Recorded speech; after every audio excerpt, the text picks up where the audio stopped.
Attention YouTube reviewer, the following video is filmed on a private gun range by a firearms expert. All firearms are handled responsibly and at no point are any bystanders present or ever at risk. The following video also contains no footage of full auto firearms, bump stocks, firearm modifications, or firearm ammunition cells as defined by YouTube's community guidelines. This includes our outro. In addition, the content in this video based around restoring and repairing this rifle has been cleared as fully monetizable by YouTube.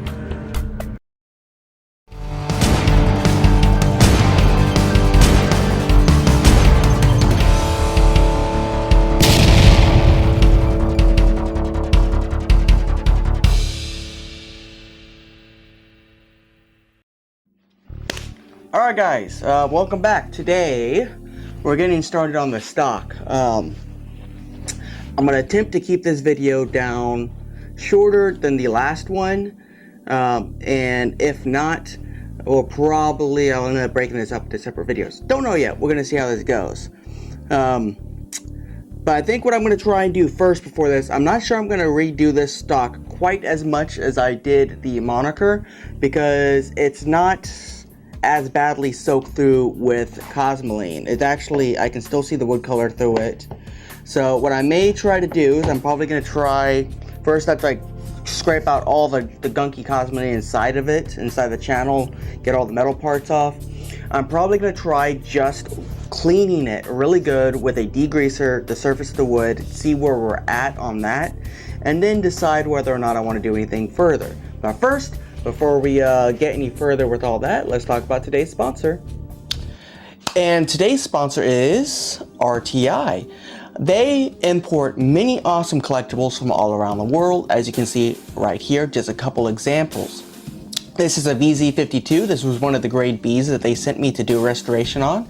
And as you can see, if you really know what you're doing, these grade B rifles can come out really, really nice and be good, great collectibles. And they don't break the bank at all. So check them out for some great collectibles. They have all kinds of stuff from all around the world. This monocle right here, this was another grade B that they sent me last year to do restoration on. As you can see, it looks excellent. And then this Moss 49 is also another example of some of the collectibles they have in stock. So please check them out. See all the stuff they got from around the world, and they're a great partner of us. They've sent us some great stuff here, some of the stuff I bought, and you know, there's some of the places you can only get some certain things. For instance, right now, as far as I know, they're the only company that has some of these grade B VZ-52s in stock. They also have some really nice examples as well if you want to spend a little bit more. But you can get these grade B guns and clean them up for a really good price and not break the bank. So please, go check out the people who support us, because we like to support them. They have been a great partner to the channel, and I really hope that y'all go check out their website and scan the QR code. Alright, so first thing I'm going to do is I'm going to try to get the rest of these metal components out. It's really just a handful. It's the retainer clip for the handguard. I guess this is a support here.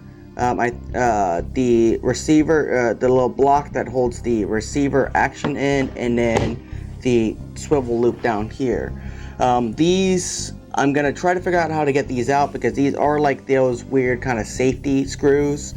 However, my safety bit kit that I have does not have big enough safety screwdriver heads to fit these, so I'm gonna have to finagle these out. So I'm gonna get these off camera, that way I can clean them up, and then when I get that cleaned up, we'll come back and start cleaning everything up. So I'll see you all in a few minutes. Alright, so I got all the metal pieces out of the stock, which was not easy. The hardest one was this cross pin that goes through right here by the wrist, because I didn't have a safety screw that fit this anywhere.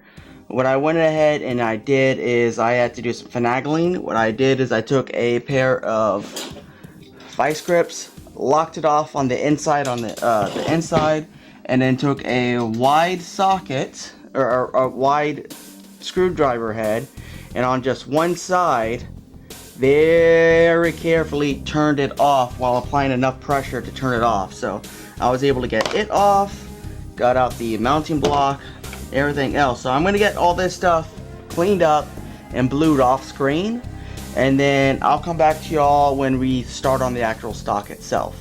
Alright, so I got these parts all cleaned up and blued, like that. So, I'm going to put these inside of my bag, at least the small ones that I don't want to lose. A lot of these parts are Parkerized, so I did have to actually remove some Parkerization to be able to blue these.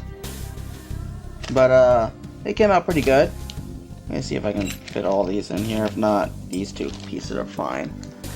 Alright, so I'm going to set these off over here in my parts bin.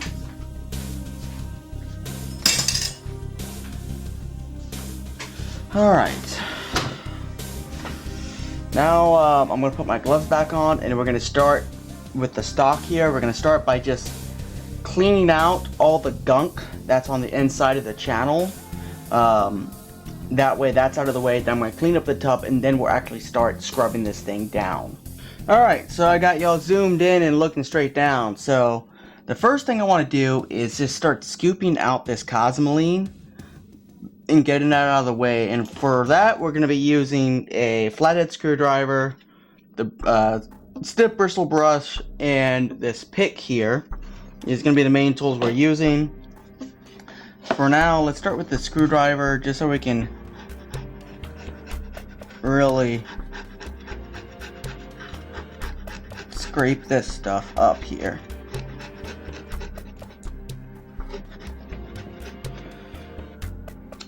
Now, I heard back from my contacts over at World Tiger Imports, and I was been waiting for them to get back to me about some information about where they source these guns from. Now, these are from Ethiopia, like I originally assumed, as far as where they got the rifles from directly from. However, prior to Ethiopia is where we get a little dicey on where these came from.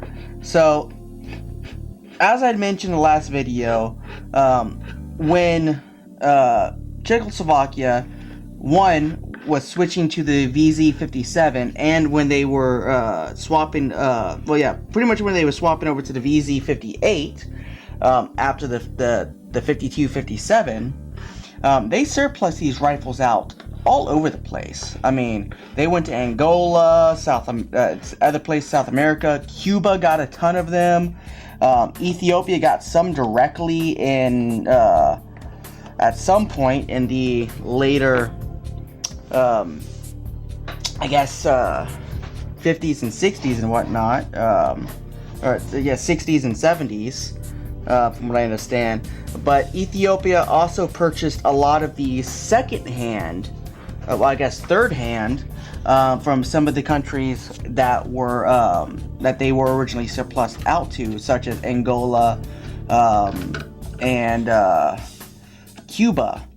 So I'll do, when I do the actual review on this rifle and it's done, I'll go into more detail about our findings, where we think these may have come from originally, before they went to Ethiopia. But there's no real way to really tell, because a lot of these rifles, when they went to Ethiopian service, they went almost straight into storage. They didn't really get any kind of real service life, from what I understand. They more or less went straight into service. You know, what's interesting about Ethiopia is Ethiopia's got guns in storage that have been in storage for over 100 years. Ethiopia never really did much, from my understanding, with their own firearms manufacturing programs or development programs. So they relied a lot on buying surplus secondhand from other countries. But for some reason, a lot of the guns they bought never really saw much service or any service at all. And from what I understand, that's kind of the case here with the VZs. They bought them, but as far as I know, they never used them. Because by the time they bought these things, these would have been way outdated. Especially if they would have got them third hand from another one, from one of the other countries that surplus these out first. So, I mean, this rifle very well may not have ever have done anything once it got to Ethiopia. You know, there's a good chance this rifle, I mean, it's got damage, but it's impossible to tell whether or not this damage is from any kind of actual use, or if it's just from storage, you know, being inside of a warehouse stacked up like you know, Jenga blocks for, you know, the better part of, you know, half a century. I don't know, but it's hard to tell. To be honest, it's practically impossible to tell if this rifle actually saw any kind of service whatsoever. But yeah, I'm just trying to use the screwdriver here to scrape off the more gunky stuff. Once we get a lot of the gunky, oily stuff off, then I'll come in with the brushes and really try to clean these out the best I can. Some of this obviously is going to be stuck in here pretty good, but I want to try to get this as clean as possible to where this rifle isn't going to have, you know, crazy stains or residue on the inside of it when, you know, you disassemble it and whatnot. So that's what I'm trying to do here, to scrape out this stuff here. So once I get all this channel cleaned out, I'll check back with you after I get it cleaned out and we get this tub cleaned out. Then we can start actually trying to wash off the grease and stuff and kind of see where we're at. I kind of like the way the wood kind of looks underneath here. So I think once I can remove some of this oil off of this and the stuff that's soaked in, if it's got a good color, we'll probably just leave it like that and maybe not do any crazy refinishing with this particular rifle like we did with the Moniker. The Moniker stock was way worse off than this, and you could not see any actual wood through the oil and stuff that was in the stock. But again, it was sitting for a lot longer. So let me get this finished cleaned up here, then I'll come back with y'all and show you what I got. Alright, so I've got the inside of the stock pretty clean. Not super perfect, but this is all the gunk that I pulled out of it. So that's nasty, but that helped preserve the rifle. So what I'm going to do is I'm going to take the tub outside, clean it out, and then I'll come in here, pour in the purple power, and we'll just start scrubbing it down with a rag and kind of just see where we go and what happens. Alright, so I have some Dawn dish soap in here. We're going to finish off the purple power. Just going to kind of dump this in here. Not a whole lot left. Dawn actually works really well for degreasing cosmoline and stuff like that. But this mix that's on this rifle is pretty, yeah, pretty nasty. And then just a bit of water in there. All right, so there is something else I do want to do as well. I want to put something in here to set the stock on so it's up out of the water. I don't want it soaking in water. Just see if I can find something here I can put in here. Okay, cool. It's gonna leak. Okay, cool. I'll put my rubbing alcohol bottle in here like so I can put the stock on here like this. And this will make it so I can kind of just take my rag here. I'll just scrub her on down, and we're just trying to remove the surface oils and grease and just see what the wood looks like with the patina. I want some age on here. I want to be able to see that, but I also want to be able to get as much of this grease out as possible. just so I get kind of an idea of what this stock is gonna look like when it's all de-oiled and stuff like that. And once we get this step done, I might, from there, I'll decide whether or not I want to completely strip this stock down and refinish it all the way like I did with the moniker. I just don't know yet. I want to see what the actual wood looks like first with the patina it has. If I can get away with not having to completely redo it, I will. But we're just going to see where we're at, how it looks, whatnot. I'm also contemplating whether or not I'm going to try to get steam on it to really try to get some of these dings and stuff out, because it does have quite a few. There's some spots on here where I might want to sand, like where it's been chewed up right here by something. I might want to sand that down a little bit just to make it to where it's not so rough. We'll have to see.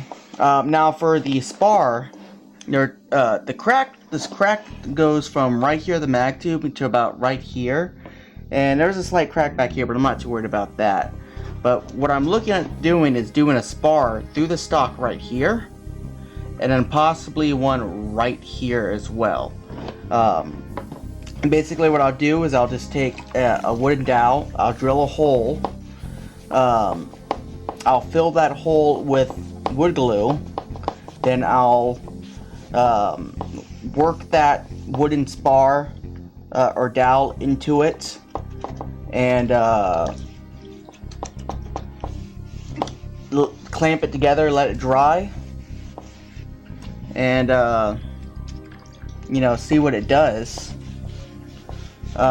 You know, just to try to hold it together, and then if it works, if that does pretty good, I'll go through and I'll show y'all some ideas that I have to try to match the patina to the from the wood itself to the dowel, because the dowel is going to be made out of a way different type of wood than what this is made out of. It's probably going to be like a soft pine or something like that. I'm not 100% sure what the dowel will be made out of, but I'm going to bet it's probably going to be a soft pine, and it's not going to look the same. Even if I was to if I restained it, it wouldn't even look the same.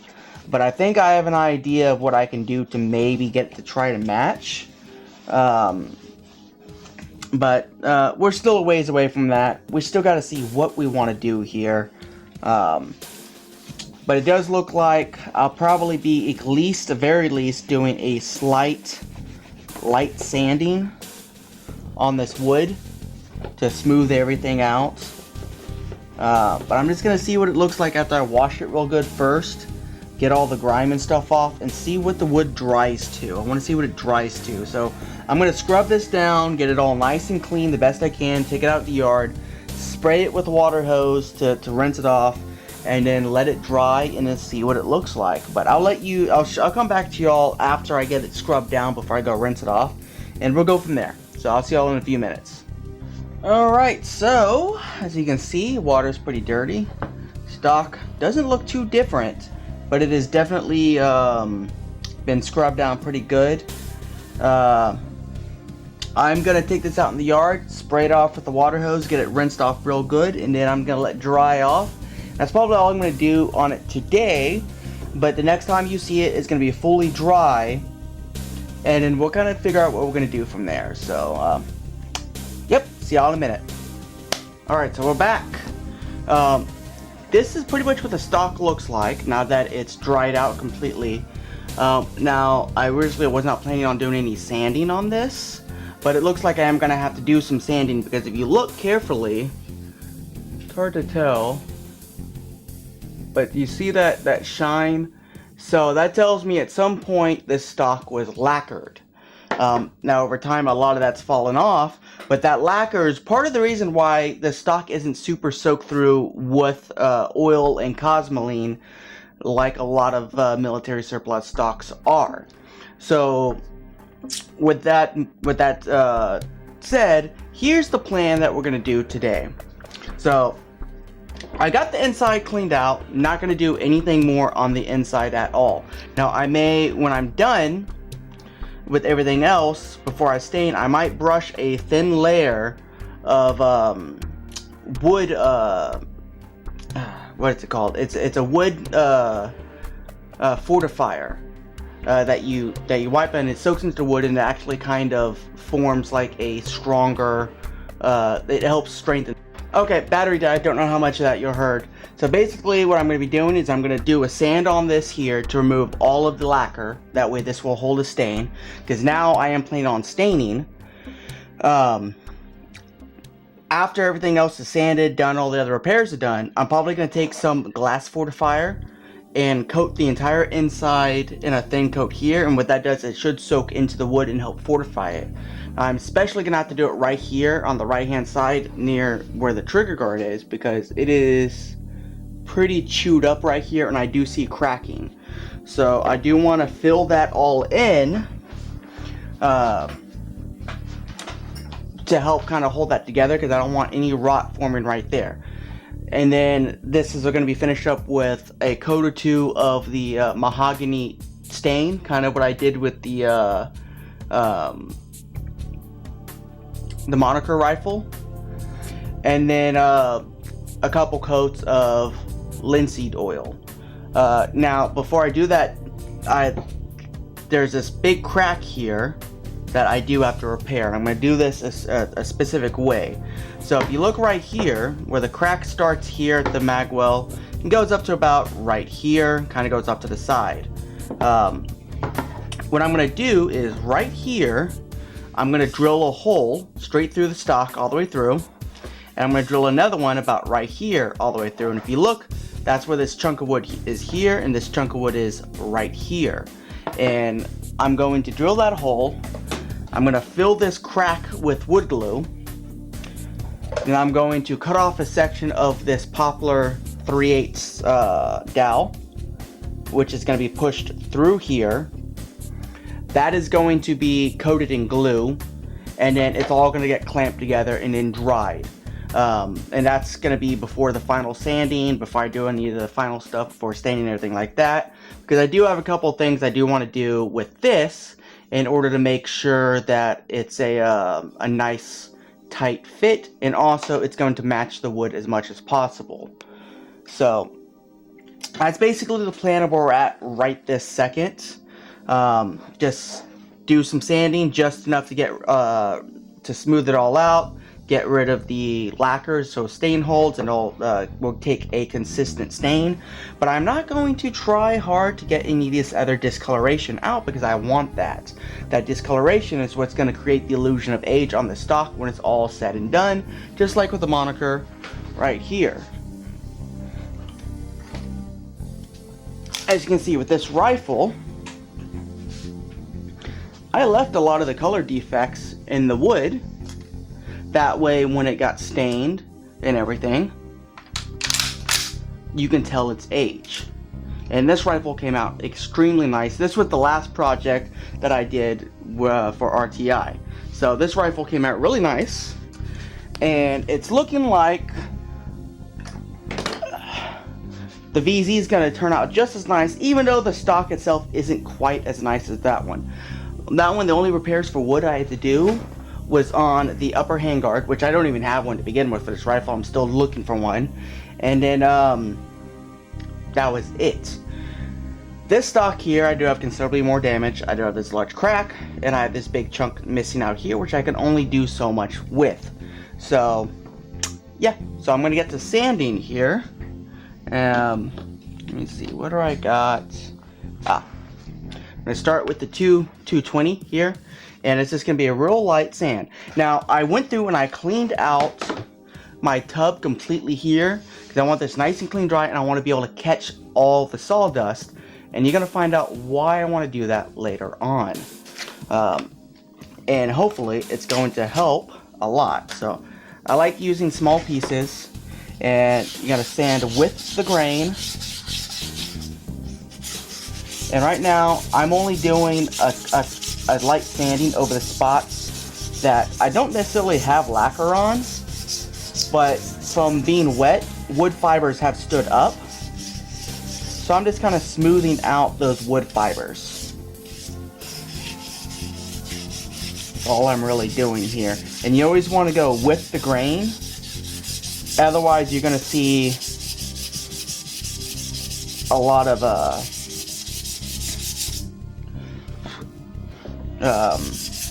scratches. Now, I do want to be careful here around the serial number because I don't want to sand into the serial number in any way. But I do have lacquer over the serial number, so I do have to sand over it. I'm just going to do real light. Try to get just the lacquer.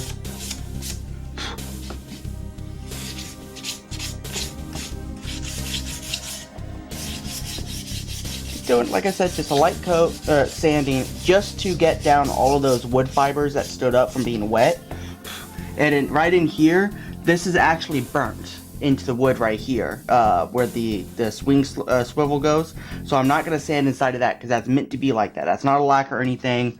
It's all black. You can actually see the charring. So I'm not going to mess with that at all because I want that to stay as that is, because that is a factory modification. Of course, the lumps and stuff are always hard. Now right in here, I am going to sand here quite a bit because it is dark in here, which is normal.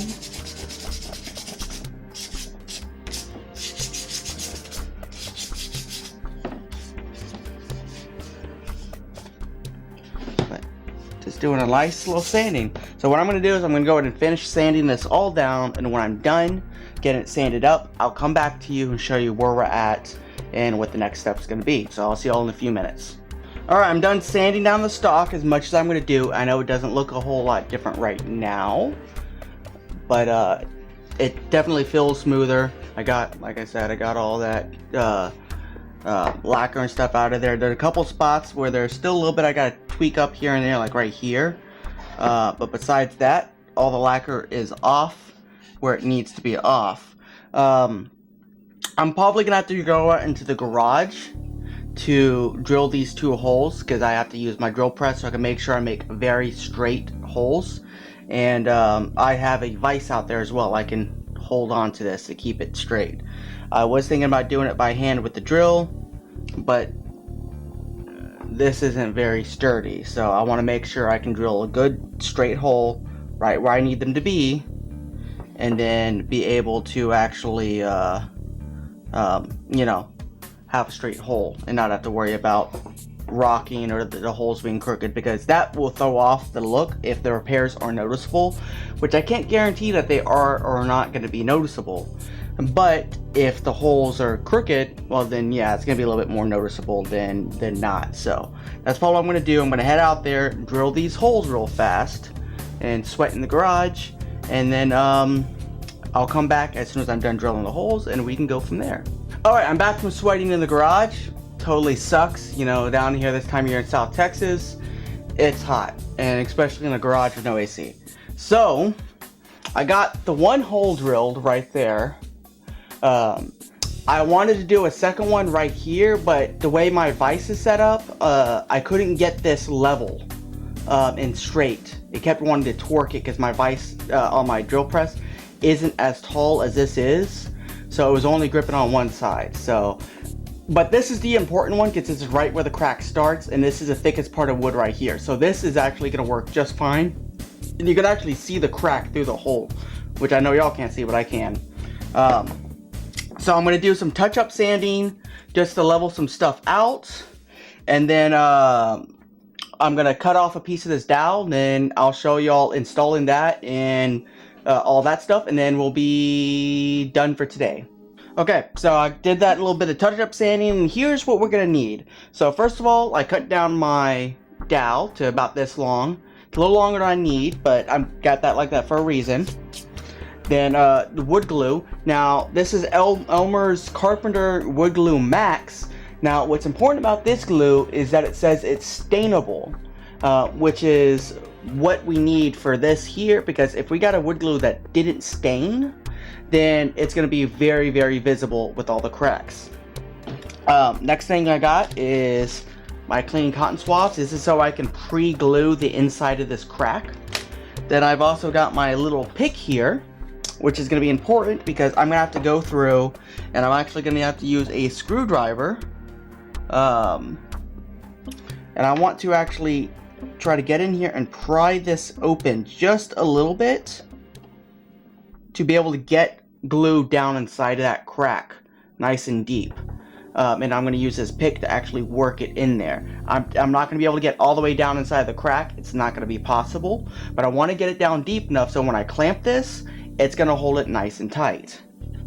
So we got those, and then of course, you know, some paper towel to wipe off excess glue, and that's really about all we need right this second. So I guess first of all, what we're going to do is I'm going to try to get down in here in this this crack, and right now I just want to kind of gently wedge it open. Just no, okay, so that's about good. So you can see there, got a nice good wedge there. It's wide, it's not super wide, but it's wide enough I can blow it off and I can squeeze some glue down inside of it, which is what we are going to do right now. So going to see about getting some glue to come out. We don't want a lot. We're just gonna do a little line right now on top of it, just a little bead. So this is gonna be for me to use the pick to work it on in. So I'm gonna take the pick now, and we're just going to kind of drag it down and in, like so.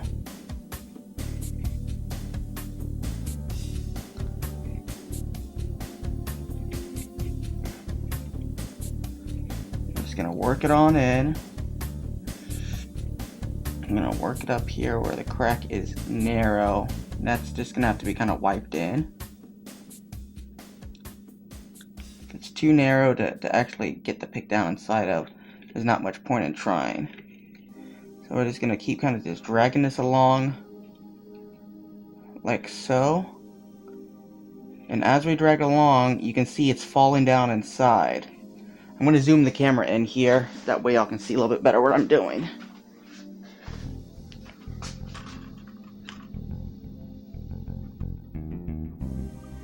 Alright.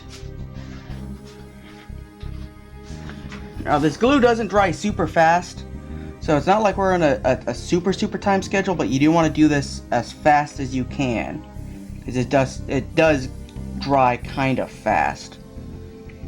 So, just going to keep on working it like so. See, at this point, I've gotten quite a bit of it down inside of there.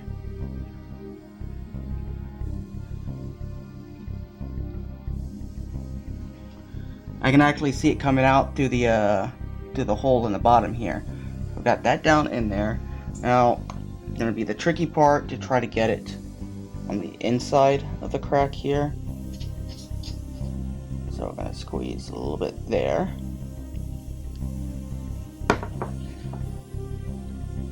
And then we're going to squeeze in here at the top as well.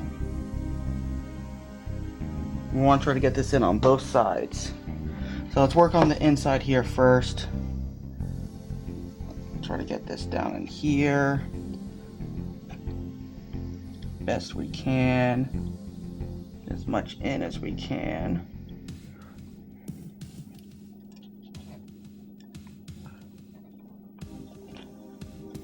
Now a lot of this is going to squeeze out when I remove that screwdriver, and that's fine. It's not going to hurt anything for it to squeeze out. We just want as much as possible.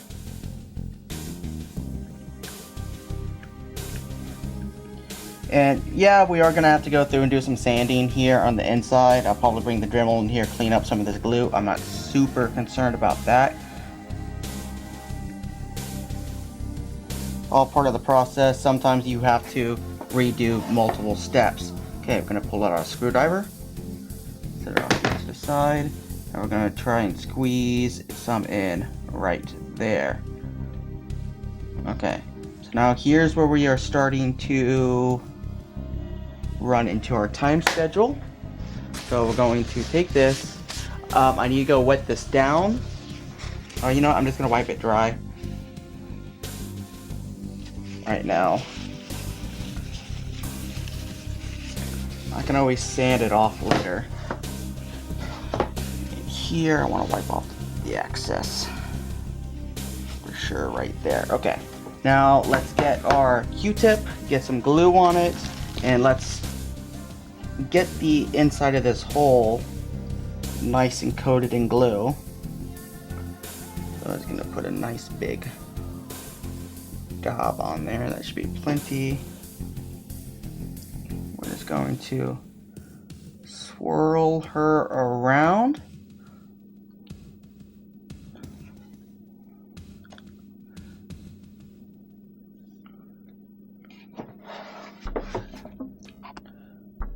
We want to make sure we have plenty. Don't worry, there's not really so much such thing as too much in this situation. We just want to make sure everything's got a nice good coat in here. Okay, now we're going to take our dowel right here. We're going to do the same thing. We're just going to put a light little coat on it here, and we're just going to coat it all the way up here the best we can. Now here comes the next important part. What we got to do, we got to try to make sure we orientate this the best we can with the grains the same way as the wood. So you see the grains on the dowel here are going like this, so that's the direction we want to put the dowel. I'm going to put you just like here, like so. Now it's going to be kind of a tight fit, so we're going to kind of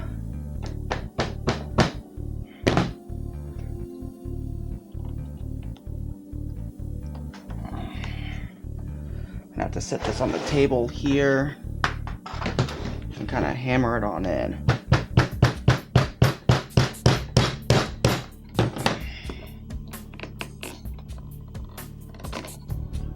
Well, we may not be able to get the grains in the right spot because we have to twist this thing in. And this is why I left this a little bit long, just in case we ended up in this situation. So I can put, oh no, come on. Okay, so we already have us a little problem here. This dowel is already kind of set, and we still have about a 1/4 inch right there to go. And that is not quite what we want. We want this thing to go in further.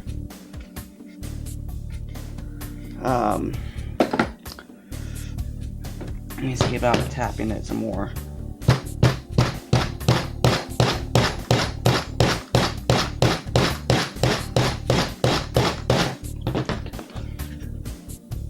No, it's not going in. Okay, plan B. I'm gonna take our other side here real quickly. We're going to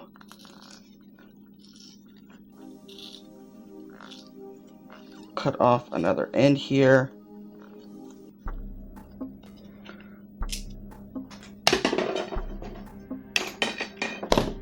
Not exactly how I wanted to do this, but it is what it is.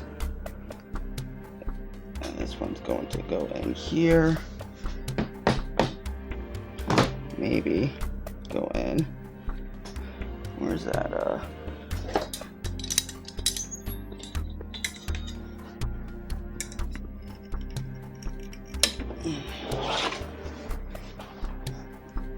And just work it in. Work it on in. The best we can.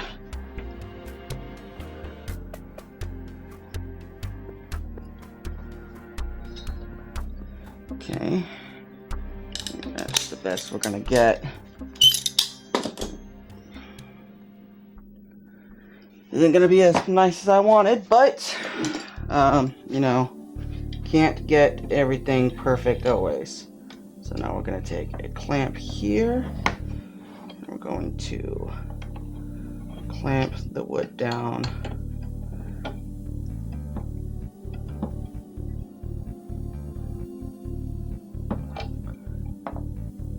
On that side. Take this one here.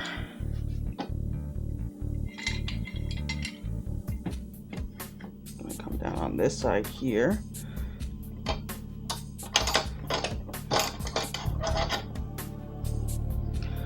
Also going to clamp the wood down nice and tight.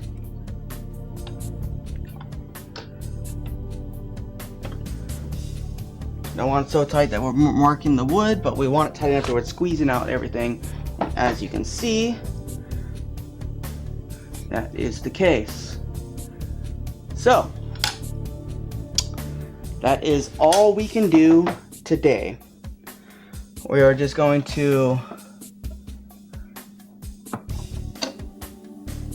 let this dry for a day or two, and then I'll check back with you once it's all dry. We'll take off the clamps, cut off the dowels, start sanding everything down, and see what we can do as far as making those dowels match.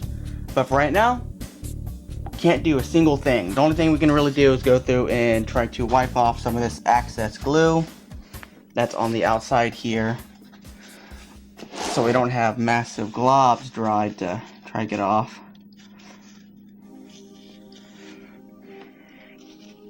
But besides that, there's not a whole lot we can really do at the moment, so we're just gonna wipe that off. See about wiping off the stuff here on the inside. I may have to use my pick here to get that stuff kind of out.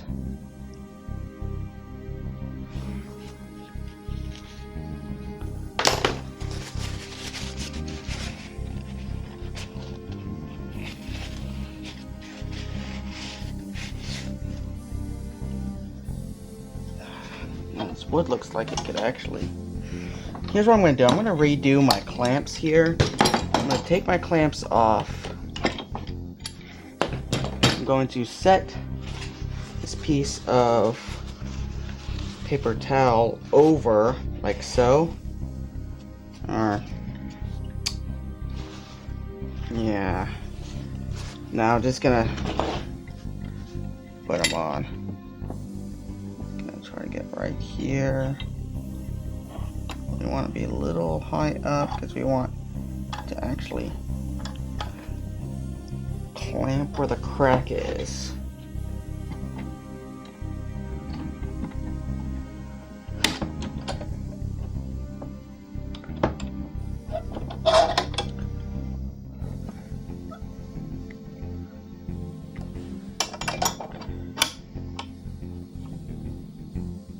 Can you see that time we got some more glue out? That means we got a tighter squeeze on it, so.